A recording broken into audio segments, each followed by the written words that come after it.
See, I do come from 300 years. I mean, this is absolutely valid. 300 years of psychics. Everybody in my family from my mother's side was a working psychic.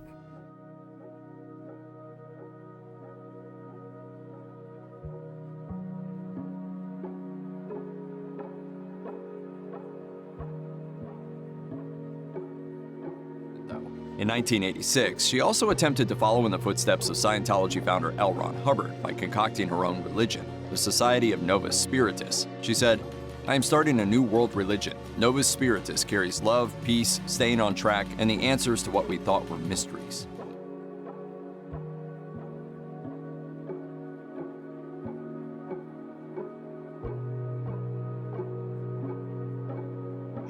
The curiosity too. Curiosity, which is, here we're not talking about the natural human beings in intellectual desire to know things. We're not talking about that. We're talking about pursuing knowledge that's not proper to your state in life, right?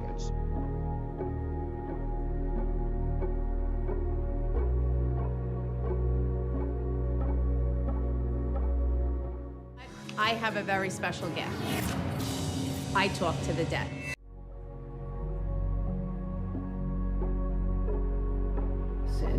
The first thing Eve did wrong is she started talking with the sick. You never talk to the devil, ever, ever. You never talk to the unknown. To talk to the unknown is to grant it a relationship with you. Is that really what you want to do?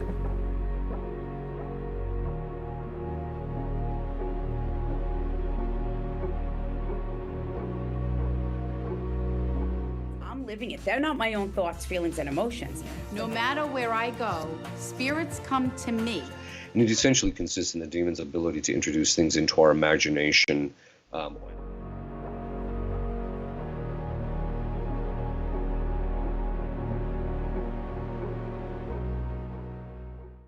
daydreaming. So I quiet my mind through meditation and prayer. And then I pay attention to what I'm thinking, what I'm hearing, and what I'm feeling. And it's as if I'm being impressed with this energy. So it's not coming from me, it's coming from outside on TV.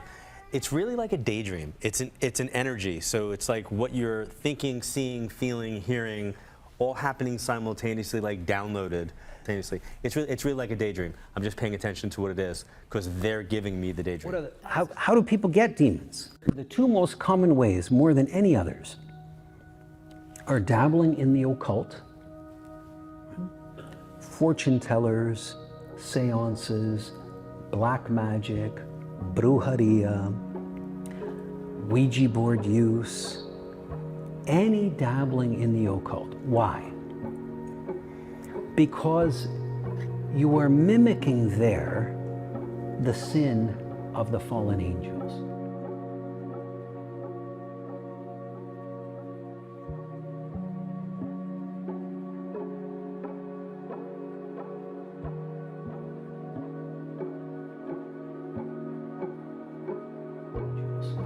How? God has put certain limits on nature. He's put certain limits on us, on our knowing. To dabble in the occult is to try to usurp those limits and to get knowledge or to acquire a power to affect things that God never intended us to have. So you're usurping God's limits. That is the very thing that Satan did and does, and all of his fallen angels. It is a mimicking of Satan. It is a direct violation of the first commandment. You shall have no other gods before me. Those who dabble in the occult, what you're saying is, I want to be God.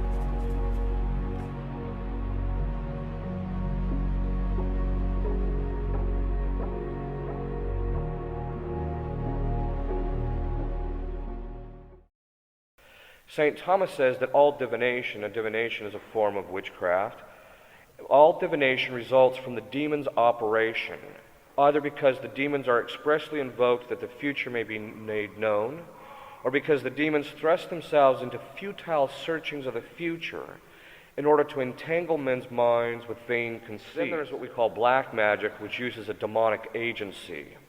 Now that distinction is valid and it actually works. But then there's another distinction which people make, which is actually a false distinction. They say that there's a kind of white magic which uses a demonic agency, but it is for a good end. And then there's black magic which uses a demonic agency for a bad end. And so there are some who are ignorant that think that using white magic in this sense is okay.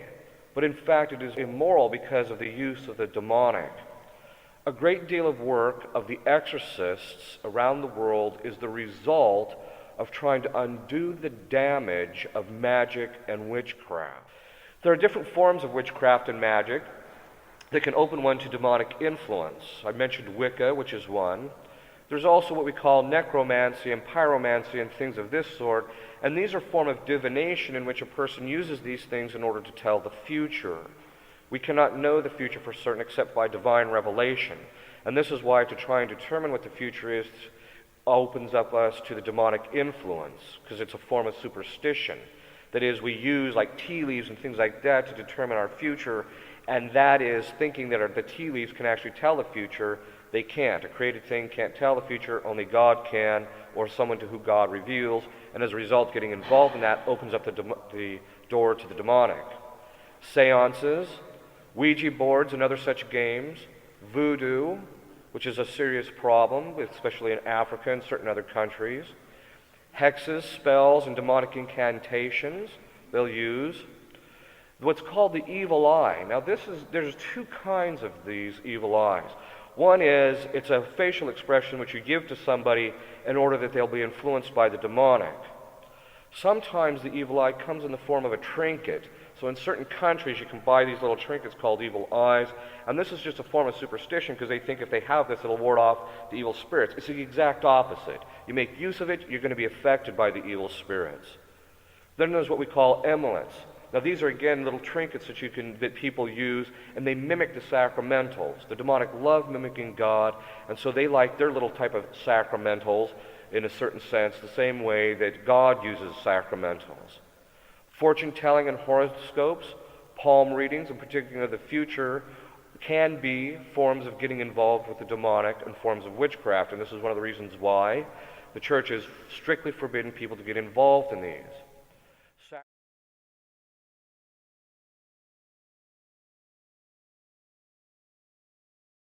If you really want to research this stuff, don't go on the internet and type it, is this occult? Because you're going to get all sorts of You have to research the masters, the yoga masters, the people that are at the top of the heap. And every single one of them will say that the positions and motion and stretching that is done in yoga, each one of them is a representation of a specific Eastern deity, which is aka a demon, right? Because all the gods of the Gentiles are demons. Masters. Okay, so that being said, yes, people can become diabolically influenced. I do know 2 women who became possessed from practicing yoga. I know people who were possessed, and then by practicing yoga, they ended up with more demons. And so I just tell people you want to completely stay away from it.